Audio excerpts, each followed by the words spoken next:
करिश्मा कपूर। हर लड़की की तरह उनका भी सपना था एक मनमीत पाने का, एक जीवन साथी पाने का, जो हर कदम पर उनके साथ चले, उनके नखरे उठाए, उनके सुख दुख में साथ निभाए। करिश्मा कपूर की शादी हुई तो उनके मन में भी कुछ ऐसे ही सपने थे।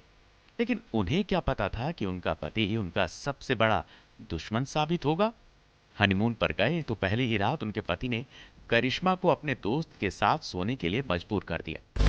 उस रात करिश्मा के साथ जो हैवानियत हुई उसे बयान कर पाना भी मुश्किल है। ये तो अभी बस शुरुआत थी। करिश्मा के साथ उनके पति और सास ने जुल्म सितम की इंतहा की। वो बेचारी रोती गिड़गिड़ाती, लेकिन वो दोनों उसकी जिंदगी जहन्नुम बनाने पर तुले हुए थे। आज के वीडियो में हम आपको करिश्मा की शादी से तलाक तक का सच बताएंगे। तो बने रहिए हमारे साथ वीडियो के आखिर तक। 29 सितंबर 2003 यही वो दिन था जब करिश्मा कपूर ने शादी बिजनेसमैन संजय कपूर से की। दुल्हन के सुर्ख लाल जोड़े में सजी करिश्मा बला की खूबसूरत लग रही थी। आपको जानकर हैरानी होगी कि दोनों ने लव नहीं बल्कि अरेंज मैरिज की थी। करिश्मा के पिता रणधीर कपूर ने बताया कि दोनों एक दूसरे को जानते जरूर थे, लेकिन ये रिश्ता दो दोस्तों की मदद से तय हुआ। करिश्मा ने खुद कहा था कि उनकी शादी का फैसला उनके पेरेंट्स ही करेंगे। हालांकि संजय कपूर पहले से तलाकशुदा थे। साल 1996 में उन्होंने फैशन डिजाइनर नंदिता महदानी से शादी की थी, लेकिन 4 साल बाद ही दोनों का तलाक हो गया। अब ये बात समझ के परे है कि बॉलीवुड की हीरोइंस को तलाकशुदा मर्द ही क्यों पसंद आते हैं।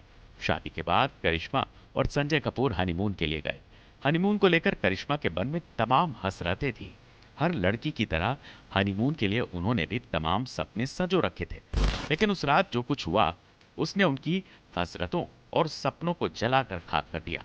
पहली ही रात उनके पति संजय कपूर ने अपने दोस्तों के सामने उनकी इज्जत की धज्जियां उड़ा दी। संजय ने करिश्मा को अपने दोस्तों के साथ सोने के लिए मजबूर कर दिया। लेकिन जब करिश्मा ने इनकार किया तो सबके सामने उन्होंने करिश्मा को पीटा। इसके बाद उसने उनकी बोली तक लगा डाली। वो रात करिश्मा कपूर पर बिजली बनकर गिरी थी। वो सारी रात होटल के कमरे में एक कोने में बैठी सुबकती रही। लेकिन करिश्मा ने हिम्मत नहीं हारी। वो सोचती रही कि शायद वो और वक्त मिलकर संजय को बदल देंगे। हालांकि कुछ संभले भी, लेकिन वक्त को भी अभी करिश्मा के और इम्तिहान लेना बाकी था। करिश्मा की सास ने भी उन पर कम अत्याचार नहीं किए। जब करिश्मा प्रेग्नेंट थी तब उनकी सास ने उन्हें थप्पड़ जड़ दिया था। साल 2005 में करिश्मा ने बेटी समायरा को जन्म दिया। मां बनने के बाद करिश्मा अपनी बेटी की देखभाल में बिजी हो गई। वैसे तो शादी के बाद ही उन्होंने फिल्मों से दूरी बना ली थी। वो सारा वक्त अपने पति और ससुराल को दिया करती थी। इतने अत्याचार सहने के बावजूद वो सब कुछ सेटल होने का इंतजार कर रही थी। उन्हें लगा कि वो सब कुछ ठीक कर लेंगी। इस बीच साल 2006 में उनकी एक फिल्म मेरे जीवन साथी रिलीज हुई, लेकिन कुछ खास सफल नहीं हो पाई। वैसे भी उन दिनों शादीशुदा हीरोइंस को फिल्मों में काम मिलना मुश्किल था। बॉलीवुड भी अजब है, उसे शादीशुदा हीरो से कोई दिक्कत नहीं, लेकिन हीरोइंस कुंवारी ही चाहिए। तभी तो सुभाष घई जैसे बड़े फिल्म मेकर ने भी खलनायक फिल्म में माधुरी दीक्षित को साइन करते समय उनसे नो प्रेगनेंसी क्लॉज साइन करवाया था। बड़ी बड़ी हीरोइंस का कैरियर शादी के बाद खत्म हो गया। हालांकि अब हालात थोड़े सुधरे हैं। ये तो सभी जानते हैं कि सब कुछ ठीक रहता तो करिश्मा कपूर की शादी अभिषेक बच्चन से हुई होती, लेकिन ऐसा हो नहीं सका। जबकि दोनों की इंगेजमेंट भी हो चुकी थी, लेकिन शादी टूट गई। करिश्मा कपूर और अभिषेक का रिश्ता टूटने की वजह करिश्मा की मम्मी बबीता बताई जाती हैं। इसमें कोई दो राय नहीं कि बबीता अपनी दोनों ही बेटियों को ओवर कंट्रोल किया करती थी। उन्होंने महज 17 साल की कम उम्र में ही बॉलीवुड में कदम रख दिया था, क्योंकि उनकी मां उन्हें हीरोइन बनाना चाहती थी। वहीं अभिषेक से रिश्ता भी बबीता की वजह से टूटा। जिस वक्त करिश्मा अभिषेक की सगाई की बात चल रही थी उस वक्त अभिषेक का कैरियर डावाडोल चल रहा था। खुद बच्चन परिवार की आर्थिक स्थिति कुछ ठीक नहीं थी। बस यही बात बबीता को अखर गई। बबीता चाहती थी कि उनकी बेटी की शादी अमीर घराने में हो, इसीलिए उन्होंने करिश्मा के लिए बिजनेसमैन अमीर लड़का ढूंढा। लेकिन उनकी सोच करिश्मा पर भारी पड़ गई। साल 2010 में करिश्मा ने बेटे कियान को जन्म दिया।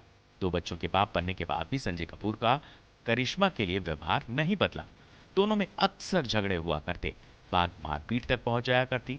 संजय खुद तो करिश्मा को पीटा ही करते, उनकी माँ को भी इसके लिए उकसाया करते। एक बार संजय करिश्मा के लिए कपड़े खरीद कर लाए और करिश्मा से उसे पहनने को कहा, लेकिन प्रेगनेंसी की वजह से करिश्मा का वजन बढ़ चुका था, जिस वजह से वो ड्रेस उन्हें फिट नहीं हो पा रही थी, जिस वजह से उन्होंने ड्रेस को पहनने से इनकार कर दिया।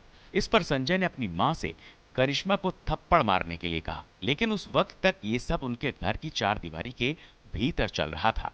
अब तक करिश्मा सब कुछ चुपचाप सह रही थी, लेकिन दो बच्चों की मां बनने के बाद उन्होंने अपने बच्चों के फ्यूचर की चिंता सताने लगी। उन्हें एहसास हो गया कि बच्चों के लिए माहौल ठीक नहीं है। वो खुद भी अपने ऊपर ढाए गए जुल्मों सितम से ऊब चुकी थी। साल 2014 में करिश्मा कपूर और संजय कपूर ने आपसी सहमति से तलाक की अर्जी दाखिल कर दी, लेकिन मामला इतनी आसानी से सुलटने वाला नहीं था, बल्कि उसके बाद तो दोनों के बीच तल्खी और बढ़ गए। दोनों खुलेआम एक दूसरे पर कीचड़ उछालने लगे। जहां एक तरफ करिश्मा ने यह दावा किया कि संजय उन्हें फाइनेंशियली सपोर्ट करने को तैयार नहीं, वहीं इसके जवाब में संजय ने करिश्मा पर केवल पैसे और उनकी प्रॉपर्टी के लिए शादी करने का आरोप चढ़ दिया। दोनों के विवाद में रणधीर कपूर भी कूदे। रणधीर कपूर ने खुलासा किया कि वो कभी नहीं चाहते थे कि करिश्मा संजय से शादी करे। उन्होंने संजय को थर्ड क्लास आदमी बताते हुए दूसरी औरत के साथ रहने का आरोप लगाया। इसके बाद करिश्मा ने संजय पर ऐसे आरोप लगा दिए जिसे सुनकर हर कोई सन्न रह गया। उन्होंने आरोप लगाया कि संजय ने हनीमून के दौरान उन्हें अपने दोस्तों के सामने नीलाम कर दिया था। यही नहीं, उन्होंने उन पर दोस्तों के साथ सोने के लिए मजबूर किया, और जब करिश्मा ने मना किया तो संजय ने उन्हें बुरी तरह पीटा। यहाँ तक कि संजय ने अपने एक दोस्त से करिश्मा की कीमत तक बताई थी। करिश्मा ने अपने पति और सास पर डोमेस्टिक वायलेंस इसका केस भी दर्ज कराया था। शादी के 13 साल बाद 2016 में दोनों का तलाक हो गया। खबरों की माने तो करिश्मा को बतौर एलिमनी भारी भरकम रकम मिली। वहीं संजय ने अपने दोनों बच्चों के लिए 14 करोड़ के बॉन्ड भी खरीदे थे, जिसके ब्याज से उन्हें हर महीने 10 लाख रुपए मिलते हैं। हाल ही में संजय कपूर का अचानक निधन हो गया। भले ही करिश्मा और संजय का तलाक हुआ था, लेकिन दोनों ने एक साथ 13 साल बिताए। उनके बीच नफरत तो जरूर थी, लेकिन दो बच्चों के रूप में उनके प्यार की निशानी भी थी। संजय ने भले ही तीसरी शादी कर ली थी, लेकिन करिश्मा ने आज तक दूसरी शादी नहीं की। अपने बच्चों के साथ वो अपने पूर्व पति के अंतिम संस्कार में शामिल हुई। हम ये स्पष्ट कर देना चाहते हैं कि इस वीडियो का मकसद किसी की छवि को खराब करना बिल्कुल नहीं है। संजय या करिश्मा दोनों ने एक दूसरे पर जो आरोप लगाए, हम उसकी सत्यता की पुष्टि नहीं करते। आपके हिसाब से करिश्मा कपूर और संजय कपूर पर लगे आरोपों में कितनी सच्चाई है? अपनी राय कमेंट बॉक्स में जरूर लिखें। वीडियो अच्छा लगा हो तो प्लीज इस चैनल को लाइक करें और ज्यादा से ज्यादा इस वीडियो को शेयर करें। चैनल पर नए हैं तो सब्सक्राइब करें और नोटिफिकेशन बेल जरूर दबा दें। मिस्टर झक्की लाल आपसे फिर मिलेंगे एक नई फिल्म की झक के साथ। नमस्कार।